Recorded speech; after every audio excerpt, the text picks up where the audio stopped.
Bonjour à tous, confinement oblige, j'ai décidé de mettre ma recette de gougère en ligne pour varier un petit peu vos apéritifs. Voilà, donc c'est parti, on y va, suivez-moi dans la cuisine. Première chose à faire avant toute chose, avant de commencer la recette, vous faites préchauffer votre four à 220 degrés de façon à avoir un four bien chaud pour que vos gougères puissent cuire correctement. Alors, il faut déjà 300 g de farine, 150 g d'émental râpé. Alors vous pouvez également prendre de l'emmental en dés si vous préférez, ou du comté en dés ou râpé. 8 œufs, 1 demi-litre d'eau, la valeur d'une cuillère à café de sel, donc le sel après c'est au goût de chacun. Alors première étape pour faire vos gougères, déjà vous mettez l'eau dans une casserole, comme ceci donc, avec le beurre coupé en petits morceaux et votre pincée de sel, et vous portez à ébullition.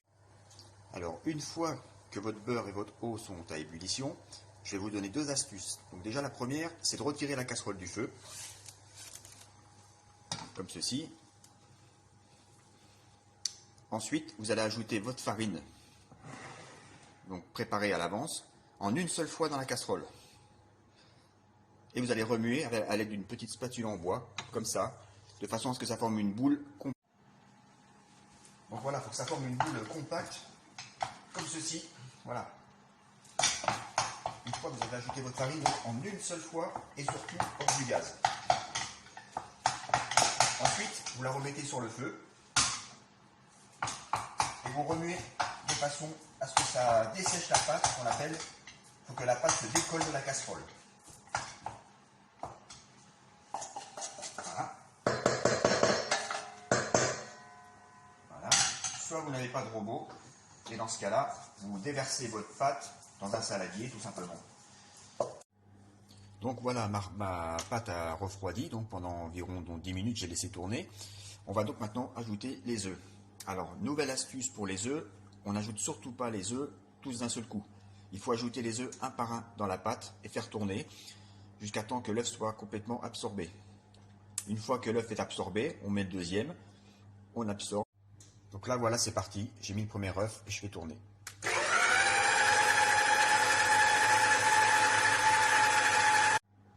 Donc, une fois vos œufs ajoutés, voilà ce que ça donne pour la pâte.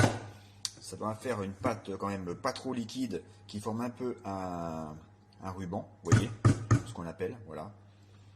Elle doit être quand même bien onctueuse.